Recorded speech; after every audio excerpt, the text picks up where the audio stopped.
Bonjour à tous, aujourd'hui on se retrouve pour la suite et fin de l'histoire de la Bretonie expliquée par les cartes. Cette vidéo est la suite de deux premières vidéos. Si vous ne les avez pas vues, je vous invite à aller les regarder avant de visionner celle-ci. Pour ceux qui sont à jour sur la série, bon visionnage. La dernière fois, nous nous étions laissés en 1452, date de la création des principautés frontalières. Le roi Louis reconnut la souveraineté de ces principautés, ce qui marqua la fin des guerres d'Arabie et le début d'une époque appelée l'affaire du Faux Graal.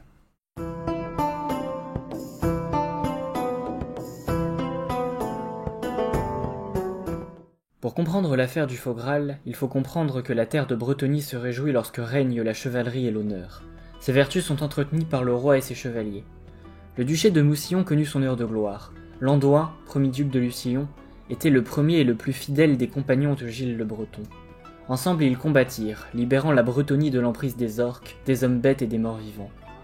Mais les successeurs de Landoin ne pouvaient se vanter des mêmes vertus, et le duché de Moussillon connut des ducs de moins en moins compétents.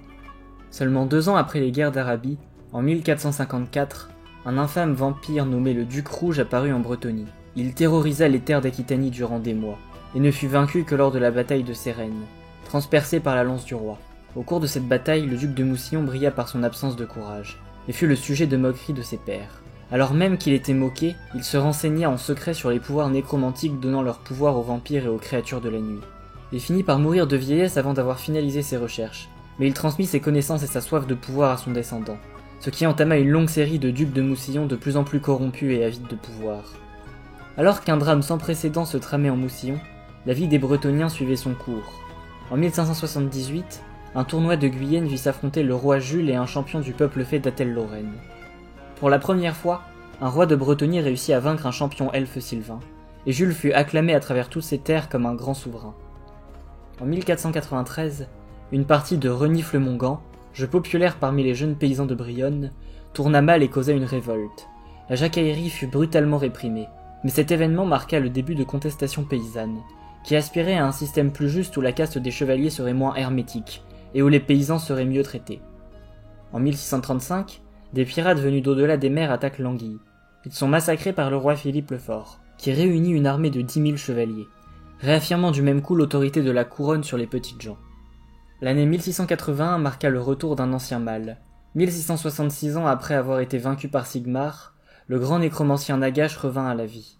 La nuit de sa résurrection, les morts de la terre entière se levèrent à nouveau et s'en prirent aux vivants. La Bretonie ne fut pas épargnée, et de partout dans le royaume, des dizaines de milliers de zombies terrorisèrent les habitants des villes et des campagnes. Le duc de Moussillon, alors en poste, y vit un signe, et persista dans ses recherches nécromantiques. En 1711, des rumeurs d'une immense ouate peau verte sévissant dans l'Empire parvint à l'oreille des Bretoniens.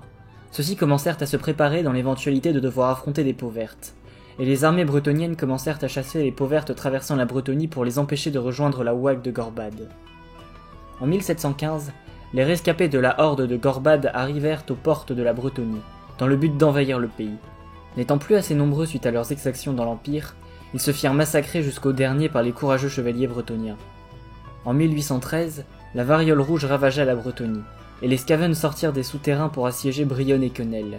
Le duc Mérové de Moussillon et ses chevaliers ne furent pas atteints par l'épidémie, et ils accoururent pour aider les assiégés et renvoyèrent les Scaven dans leur terrier.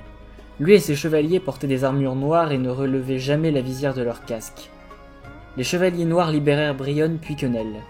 Mais Mérové était fou, il se délectait du carnage et du sang versé. En 1814, après avoir vaincu les Scaven, un festin en l'honneur de la victoire se tint dans le Moussillon. Les seigneurs invités se montrèrent offusqués par les criminels qui étaient empalés et embrochés dans le château même. Mérové finit par s'irriter du malaise de ses invités. Il les accusa de bafouer son hospitalité et d'être jaloux de Louis. Le roi s'exprima en défaveur de la cruauté du duc, et ce dernier accusa à son tour le roi de tenter de le destituer. Il le défia en combat singulier. Le roi accepta et Mérové remporta le duel, l'égorgeant à main nue, avant de boire le sang du souverain dans un gobelet. Les autres seigneurs levèrent leurs armées et quelques mois plus tard, Mérové, dénoncé par la fée enchanteresse, fut vaincu et tué, et la plupart des terres du Moussillon furent annexées par la Lyonesse. Après ce premier événement dramatique marquant la disgrâce du Moussillon, un nouveau duc du Moussillon fut nommé et un nouveau roi monta sur le trône. Les affaires bretoniennes reprirent comme avant la crise, à l'exception que l'annexion d'une partie des territoires du Moussillon par Lyonesse fut pérennisée. Malheureusement, le nouveau duc tomba bien vite sur les travaux des anciens, et le changement ne fut pas du tout salvateur pour le Moussillon. En 1932, un vampire nommé le Duc Rouge se releva à nouveau de sa tombe pour menacer l'Aquitanie. Alertés par la menace vampire, les Bretoniens levèrent une armée et parvinrent à défaire les légions du vampire. Le Duc Rouge s'enfuit au cœur de la forêt de Chalon, et fut traqué par des générations entières de chevaliers de la quête sans jamais être retrouvé. En 2007, une immense flotte de guerriers du chaos naviguèrent jusqu'aux côtes bretoniennes. Le roi Louis le Brave leva une puissante armée et les attendit près des côtes nord de Couronne. Une bataille s'engagea alors, mais les Bretoniens furent repoussés, et les guerriers du chaos assiégèrent Couronne. Après quelques mois de siège, les différentes armées bretoniennes de secours n'avaient pas réussi à briser le siège, et le roi Louis avait trouvé la mort lors d'une tentative de sortie. Tout en continuant à mener le siège de la ville, les armées du chaos commencèrent à se répandre à travers toute la Bretonie, détruisant toutes les armées bretoniennes sur leur chemin. Alors que tout espoir semblait perdu, une bergère de Lyonnaise de 17 ans nommée Jeanne eut une vision de la dame. Elle partit affronter les armées du chaos seule, et fut bientôt suivie par des centaines, puis des milliers de chevaliers. Alors que les remparts de Couronne allaient céder, Jeanne et son armée improvisée arriva jusqu'à la ville, et massacra tous les serviteurs des dieux sombres. Elle poursuivit ensuite l'armée du chaos en déroute jusqu'à la mer, en leur infligeant d'énormes pertes. À la suite de ces événements, Jeanne fut érigée en véritable héroïne, et fut nommée première chevalière de Bretonie, un titre bien mérité pour celle qui avait sauvé tout le royaume des griffes du chaos. Suite à l'invasion du chaos, les forces bretoniennes furent décimées, et la population réduite de moitié. Ce manque d'effectifs dans les armées et dans les forges ne fut pas sans conséquence, puisque des centaines de peaux vertes profitèrent de l'absence des troupes pour piller les villages bretoniens, voire pour s'installer dans les territoires laissés à l'abandon par la population réduite. Dans un premier temps, les Bretoniens, trop peu nombreux, ne purent rien faire, si ce n'est subir les attaques peaux vertes protégées derrière leurs remparts. En 2201, le roi Louan tueur d'orques estima que la population s'était suffisamment rétablie pour supporter une nouvelle guerre. Il déclara une grande guerre sainte pour débarrasser la Bretonie des peaux vertes. Tous les chevaliers de Bretonie sortirent de leur domaine, enragés par les 2 siècles à subir les assauts orques sans pouvoir riposter. En moins de 2 mois, toutes les terres de Bretonie furent maculées du sang des peaux vertes, et tous les territoires cédés à ces créatures furent repris. La Bretonie retrouva donc ses anciennes frontières, et la paix revint dans le royaume pendant presque 100 ans, avant que le Moussillon ne fasse à nouveau parler de lui. En effet, en 2297, le roi Jules le Bon trouva la mort dans un combat singulier qui l'opposa à un chevalier du chaos, qu'il avait défié sur une plage au nord de la Bretonie. N'ayant qu'une fille nommée Iseult, la couronne devait revenir au chevalier qui l'épouserait. Iseult promit donc sa main au chevalier qui tuerait un Jabberwock, monstre extrêmement rare dont un représentant de l'espèce avait été aperçu en Bretonie. Tous les plus braves chevaliers partirent en quête du monstre pendant des années, et les peaux vertes des montagnes grises profitèrent de cette occasion pour lancer des raids sur la Bretonie. La situation devenait critique et le royaume avait désespérément besoin d'un roi. C'est alors que Maldred, duc de Moussillon, et sa femme Malfleur, une puissante sorcière, décidèrent de profiter de l'occasion pour devenir roi de Bretonie. Maldred prétendit que la Dame du Lac en personne lui était apparue pour lui donner le Saint Graal, et appuya son mensonge avec une fausse relique qui berna sans problème les petites gens. Il parvient également à convaincre les chevaliers de Bretonie de l'authenticité de la relique, grâce à la magie de sa femme, à l'exception bien sûr des chevaliers du Graal et de la fée enchanteresse. Avant que celle-ci ne révèle son subterfuge, Maldred parvint à la capturer et à l'enfermer dans ses geôles. Et, alors que la Bretonie était sur le point de tomber entre ses mains, et que seuls les chevaliers du Graal étaient encore dubitatifs sur l'authenticité du Graal de Maldred, le destin vint chapeauter son plan. Un chevalier parti à la chasse au Jabberwock du nom de Gaston découvrit les geôles où était enfermée la fée enchanteresse. Il parvint à la libérer et à l'amener à la cour. Là, elle usa de son influence pour convaincre les chevaliers de l'ignominie de Maldred, et ceux-ci se rangèrent derrière elle et les chevaliers du Graal, formant une armée qui alla assiéger le Moussillon. Étant ravitaillée par la mer, la ville de Moussillon résista au siège pendant 3 ans. C'est finalement un jour de 2300 qu'une épidémie de variole vint mettre un terme au siège, en tuant Maldred, sa femme, leur cour et la plus grande partie des habitants de la ville en quelques jours. La fée enchanteresse put donc entrer dans la ville et elle fut si horrifiée par ce qu'elle y trouva qu'elle déclara la ville maudite. Depuis l'affaire du Faux Graal, Moussillon fut formellement disgracié et plus aucun duc ne fut nommé à la tête de ce territoire maintenant désolé. Le chevalier Gaston qui avait libéré la fée enchanteresse épousa Iseult, et devint roi de Bretonie.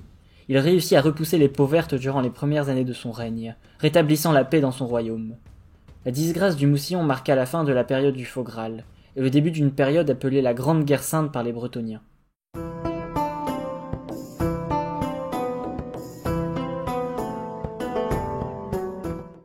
Nous pouvons dater le début de la Grande Guerre Sainte dès le règne de Gaston.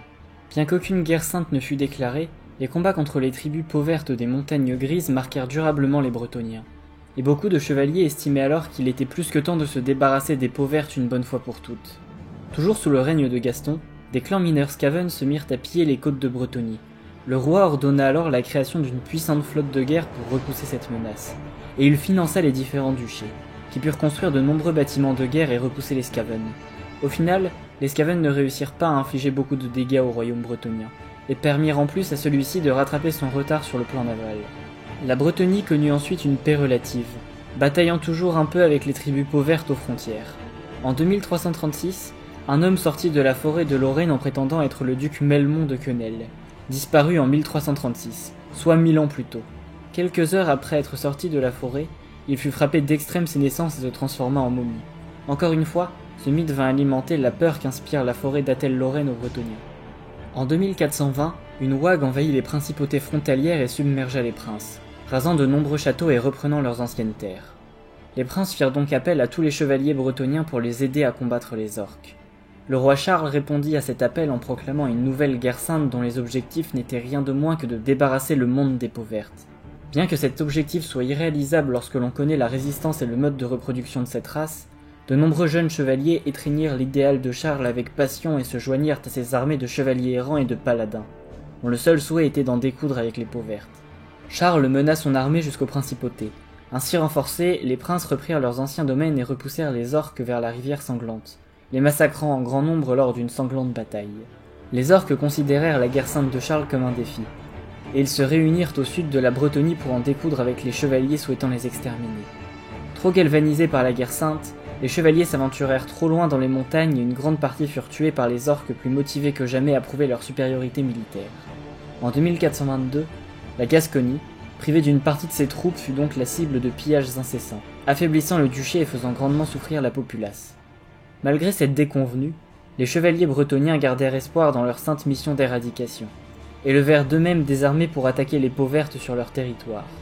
Durant ces nombreuses campagnes, beaucoup de braves chevaliers moururent en vain, car même si une armée de chevaliers réussissait quelquefois à totalement exterminer tous les peaux vertes d'une région, comme ceux-ci se reproduisaient par sport, ils réapparaissaient spontanément une fois les Bretoniens partis. Ce n'est qu'en 2488, alors qu'une énième armée bretonienne se fit massacrer par les peaux vertes non loin du col de la mort, que le roi bretonien décida d'arrêter les frais et les coups d'épée dans l'eau. Il mit fin à la Grande Guerre Sainte, qui avait coûté la vie à des dizaines de milliers de chevaliers et ruiné le pays sur des décennies pour des résultats quasiment nuls. Ce choix d'arrêter la Grande Guerre Sainte fut judicieux, puisque 3 ans après, en 2491, des morts-vivants remenés par le malveillant nécromancien Heinrich Kemmler, allié à de Wilskaven, mirent à sac l'abbaye de Maisontal. Avec le retour des chevaliers à la suite de la guerre sainte, les troupes de Tancred II, duc de Quenelle, purent vaincre cette force et récupérer les reliques volées. Quelques années après cette bataille, en 2500, Louan Cœur de Lion fut couronné roi de toute la Bretonie.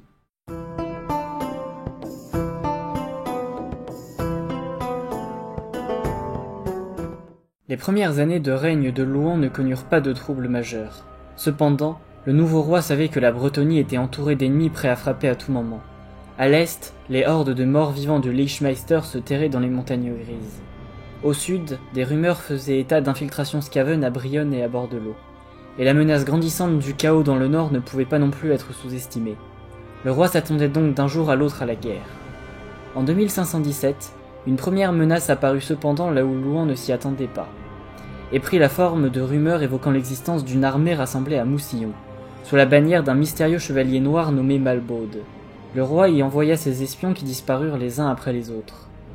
En 2521, avant d'avoir pu régler le problème de Moussillon, les côtes septentrionales de Bretonie furent victimes de raids de navires nordiques. Des hameaux isolés dans les duchés de Languy et de Couronne furent saccagés, et les armées du roi se chargèrent de repousser les Nordiques, retardant du même coup leur invasion de Moussillon.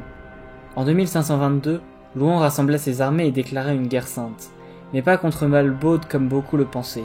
En effet, suite au conclave des Lumières de Karl Franz, des messagers avaient demandé l'assistance de la Bretonie contre le chaos, et Louan déclara une guerre sainte contre Arcahon.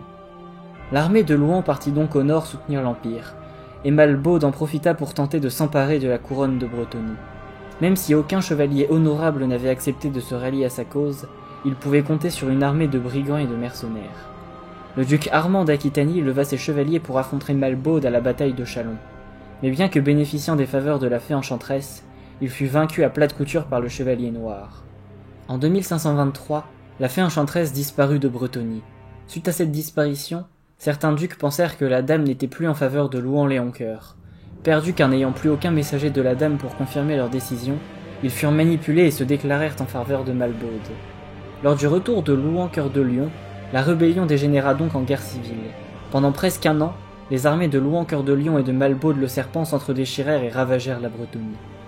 Malbaude finit par donner aux elfes sylvains une raison de s'intéresser à ce conflit. En effet, afin d'arracher la victoire, il pactisa avec les forces de la non-vie, levant des ghouls et des zombies jusqu'à former une véritable armée hétéroclite contre nature. Des rumeurs rapportaient même que le traître avait reçu le baiser de sang et qu'il était devenu un vampire. Les elfes sylvains, ne souhaitant pas voir s'élever un royaume de non-vie aux frontières d'Athel-Lorraine, se rangèrent du côté de Louan. Alors que débute la fin des temps, l'armée du roi est alignée aux côtés de l'Ost d'Orion. À l'ouest, l'armée de Malbaude avance, portée par la magie noire, ses rangs grossis par les cadavres des précédentes batailles. Le serpent lui-même chevauche à la tête de cette force, au milieu de ses chevaliers du Graal noir. Alors que les ténèbres s'étendent, hommes et elfes dégainent leur épée. Des prières sont adressées à la Dame du Lac, à Isha et aux aïeux des forêts. Puis, une unique flèche file vers le cœur noir de Malbaude. Ainsi débute l'ultime bataille de Quenelle. Je sais que c'est frustrant, mais cette bataille sonne le début de la fin des temps et nous n'allons pas aborder les événements qui s'y déroulent dans cette série de vidéos, mais dans une prochaine une fois que l'on aura traité l'histoire de l'ensemble des races. Comme ça vous pourrez avoir un aperçu global de la situation et comprendre un petit peu mieux ce qui se passe pendant la fin des temps. La fin de l'histoire de la Bretonnie est donc le commencement de cette bataille qui déterminera qui de Louan ou de Malbaude gouvernera les terres bretonniennes. Cette série sur l'histoire de la Bretonnie s'arrête alors que le règne de Louan-Cœur de Lion est menacé, et le destin de ce dernier et de toute la Bretonnie se déroulera durant la fin des temps. En attendant, si cette série vous a plu, n'hésitez pas à liker et à vous abonner. Je vous retrouve le plus vite possible pour une nouvelle race expliquée par les cartes, et je vous souhaite une bonne journée. Allez, à la prochaine!